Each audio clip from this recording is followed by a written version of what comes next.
Bom, o nosso grupo vai apresentar a democracia brasileira. Nisso, vamos falar sobre a Diretas Já, a Nova República e todos os governos que são os de Sarney, Collor, Itamar Franco, Fernando Henrique, Lula, Dilma e fora Temer. A eleição direta já foi o movimento. Eu só quero falar o que tá no papel, pô. Eu só consigo falar o que tá no papel. Eu tô nervosa. Menina, eu vou falar. Miga, vê, a Direta Já foi um movimento populista que queria as eleições diretas no Brasil. Eles apoiavam a emenda de Dante de Oliveira que tinha o projeto As Eleições Diretas. Eu tô morrendo! Durante os movimentos populares, tiveram grandes manifestações em várias cidades do Brasil. Passeatas e comícios contaram com várias participações de milhares de brasileiros. Eu tô a fim de rir. Algumas dessas participações foram Fernando Henrique Cardoso, Lula, Caetano Veloso, Gilberto Gil, Miguel Arraes, aquele cara lá que tem um hospital, certo? Pera. Votação e decepção popular. No dia 25 de abril de 1984, a emenda constitucional das eleições diretas foi colocada em votação, porém não foi aprovada. Caramba, um negócio desse, eu não consigo decorar, eu tô com... Meu Deus! 15 de janeiro de 1985, teve as eleições indiretas e Tancredo Neves foi eleito. Porém, ele morreu um dia antes de assumir lá o carguinho dele bonitinho. Porém, o vice dele, Sarney, se ia falar Sarneyzinho, meu Deus, José Sarney, foi lá e assumiu o cargo dele. E daí ele foi o primeiro presidente civil após a ditadura militar. As eleições diretas no Brasil só ocorreram em 1989, após ser estabelecida na Constituição de 1998. 88. Obrigado, acabou tua fala. Olha, graças a Deus, amém, obrigada. Eu vou falar o quê? O começo mesmo. Eu vou falar sobre a Nova República. A Nova República foi um período da história do Brasil em que foi iniciado no fim do regime militar. Em 1962, o Brasil viveu uns anos de ditadura que foi marcado pelo autoritarismo, como a regressão de direitos civis, prisões, perseguições políticas, a falta de democracia e a censura. Nesse período, o Brasil tinha experimentado o chamado milagre econômico, precisamente no governo de Médici. Para de me filmar! Aí foi muito forte. Nos anos seguintes, tinham mais notícias, como a alta inflação, o alto nível de endividamento público, a crise do petróleo e o desemprego. Eu vou dar de tudo, eu tô estressada. A recessão econômica ocasionada no fim da ditadura abriu espaço para o crescimento de insatisfação popular. A pressão por maiores liberdade. Eu tô falando super certo. A pressão por maiores liberdades pelo fim da ditadura. Eu falei errado. A pressão por maiores liberdades e pelo fim da censura acabou desestabilizando o governo, Nova República e o fim da ditadura. A partir de 1983, foi criado um novo movimento social, Direta Já. Com isso, ocasionou a saída de milhares de estudantes, artistas nas ruas para a nova instituição das eleições diretas. Isso ocasionou a volta do poder civil em 1985 e foi eleito Tancredo Neves para presidente. Isso acabou a ditadura militar e começou a nova república. Tancredo Neves iria assumir o poder do Brasil. O poder do Brasil fica feioso. Tancredo Neves iria assumir a presidência do Brasil em 1985. E por motivos de saúde, não assumiu e acabou morrendo. Acabou falecendo. Ele morreu. No ano seguinte, em 1986, José Sarney assumiu a presidência do Brasil. Calma, o seu governo. O governo dele ficou conhecido por ele tentar diminuir a inflação, congelar os preços pelo... Como é que eu posso falar? Eu não sei como fala. Pela criação do Plano Cruzado. Eu não tô entendendo nada. O governo dele também foi conhecido pela elaboração da nova Constituição de 1988, que vale até os dias de hoje. De fato, o Plano Cruzado não deu certo e a inflação voltou a subir. Em 1989, foi criado o Plano Verão, que congelava salários e preços. Porém, os números de inflação ainda continuavam altos. Tá gravando? Eu vou falar sobre as eleições e o impeachment de Collor. As eleições de 1989 foi marcada pelas polaridades dos candidatos Fernando Collor apoiado pelo Partido Conservadores, e Luiz Inácio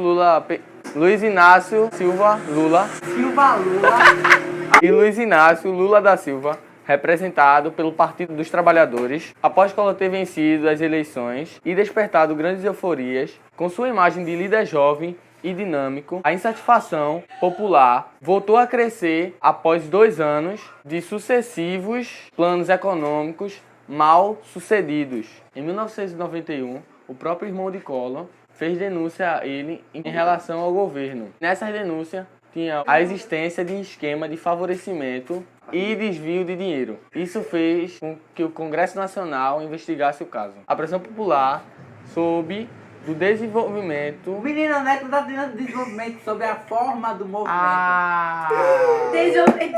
A forma do movimento. A pressão popular sob da pressão do... A pressão do desvio.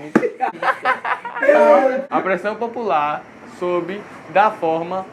A forma! Peraí. A pressão... Peraí, deixa eu falar de novo, peraí. A pressão popular sobre... Peraí. A pressão... Peraí, Silvio! A pressão popular sob da forma...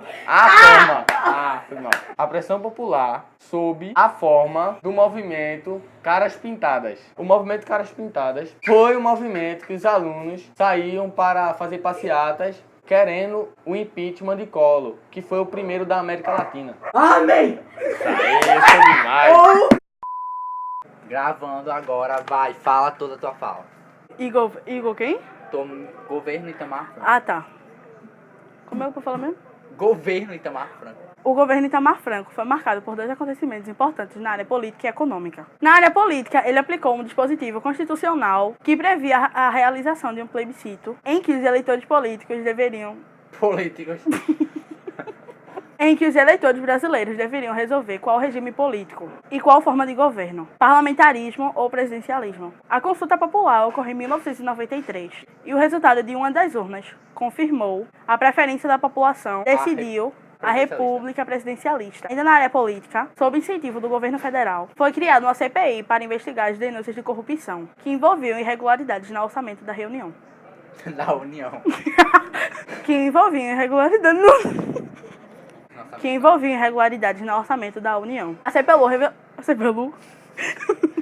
A CPI revelou esquemas de corrupção que ficou conhecido como anos do orçamento.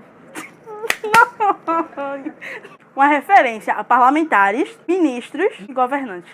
O Ministério da Fazenda havia sido ocupado por 3 ministros. Porém, em maio de 1993, foi empossado no cargo o senador Fernando Henrique Cardoso. O Plano Real previa o controle inflacionário e a estabilização econômica. Em curto prazo, o Plano Real ocasionou a queda da inflação e o aumento do poder aquisitivo da população. Mas, ao longo prazo, economistas já previam um processo recessivo, o que geraria enormes desempregos. Mas, enquanto isso não ocorria, o governo obteve expressiva popularidade. Foi nessa conjuntura política que foi articulada a candidatura oficial do senador Fernando Henrique Cardoso para concorrer à sucessão presidencial de 1994. Eu preciso tirar pelo menos uns 7 caminhos. Ai, meu Deus, peraí. Vai. Fernando Henrique Cardoso é um sociólogo, político, escritor, professor universitário, cientista político. Foi o 34º presidente da República entre 1995 e 2003. É natural da cidade do Rio de Janeiro, mudou-se com sua família para a cidade de São Paulo, onde se casou-se com antropóloga e amiga de faculdade. Foi perseguido pelo golpe militar de 1964, fugiu para o Chile e na França, voltando para o Brasil em 1968. Fernando Henrique Cardoso coordenou a elaboração da plataforma eleitoral do MDB. Em 1968, ele iniciou sua carreira política ao concorrer ao Senado Federal, elegendo-se ao suplente de Franco Montoro. Após a eleição para o governo de São Paulo, assumiu sua cadeira no Senado em março de 1963. Participou da campanha direta já. Foi derrotado por Jânio Quadros em 1985 para prefeito de São Paulo. Elegeu-se para o Senado depois de um ano, tornou-se um dos principais líderes do PMDB. Após o impeachment de Fernando Collor, ele foi nomeado por Itamar Franco como ministro de Relações Exteriores. Relações Exteriores. Relações exteriores. Tu falou uma coisa. Das Relações Exteriores. Neste cargo, chefiou a elaboração do Plano Real Com a ajuda do sucesso do plano, ele foi eleito a presidente da República em 1994, no primeiro turno, e foi reeleito em 1998, no primeiro turno. No segundo mandato, teve uma crise internacionais e uma forte desvalorização do real, e tendo a grande queda da popularidade.